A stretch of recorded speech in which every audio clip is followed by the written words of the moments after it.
23 gulang lang ako nang mamatay ako. Ang pangalan ko ay Ellie.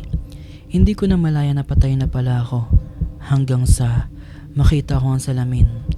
Wala akong refleksyon. Ang huling naaalala ko ay ang motorsiklo.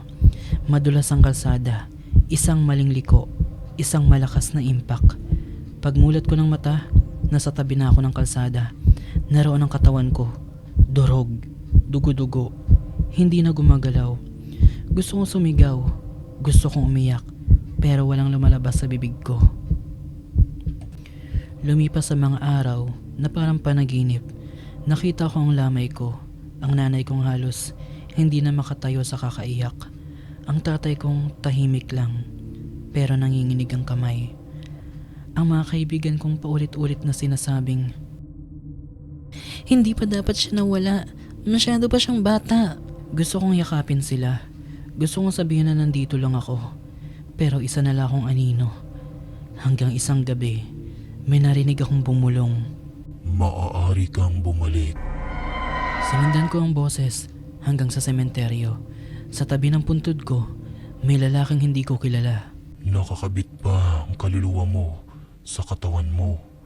Hindi ka pa handang umalis. Paano?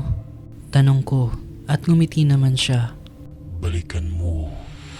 Pagmulat ko ng mata, nakahiga ako sa loob ng kabaong.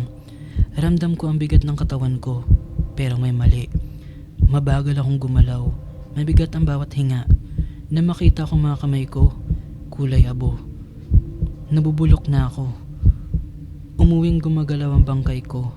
Pagbukas ko ng pinto ng bahay, napasigaw ang nanay ko. Napaatras ang tatay ko. Ellie, ikaw ba yan anak? Lumapit ako, pero umatras sila. Sa salamin, nakita ko ang sarili ko. Mukha akong patay na bumangon. Isang bangkay na may kaluluwa. Tumakas ako. Hindi ko kayang saktan sila sa takot. Sa dilim ng kalsada, naramdaman kong unti-unting nabibiyak ang katawan ko. Hindi na ito para sa akin. Bumalik ako sa sementeryo. Naroon ulit ang lalaki. Hindi lahat ng pagbabalik ay para manatili. Sabi nito sa akin.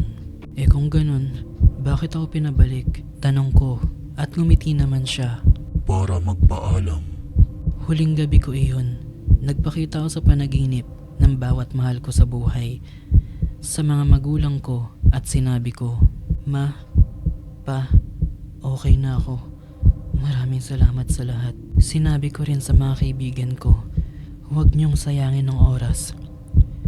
Kinabukasan, nakitang gumuho ang katawan ko sa puntod. Pero sa mukha ko, may ngiti. Sabi ng nanay ko, simula noon, mas magaan na ang pakiramdam niya. Hindi na siya umiiyak gabi-gabi. Sabi ng tatay ko, naramdaman niyang may nagbabantay pa rin sa kanila. At ako, sa wakas, malaya na. Hindi bilang multo, hindi bilang bangkay, kundi bilang alaala na hindi kailanman mabubulok.